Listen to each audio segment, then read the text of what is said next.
కదులుట.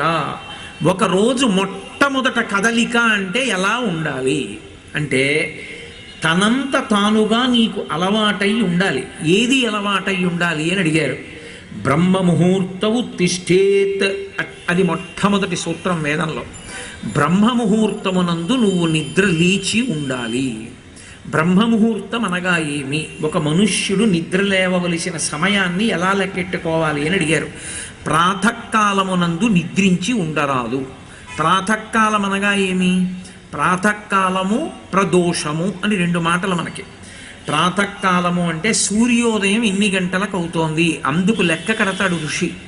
పంచాంగము అని ఉంటుంది. తిథి, వార, నక్షత్ర, యోగ, కరణ ఐదింటిని చెప్తుంది కాబట్టి 5 అంగములతో ఉంటుంది కాబట్టి పంచాంగం. వాళ్ళు ఋతువుని బట్టి నెలని చెప్పి సూర్యోదయము సూర్యాస్తమయము రాస్తాడు. సూర్యోదయం ఎన్నింటికి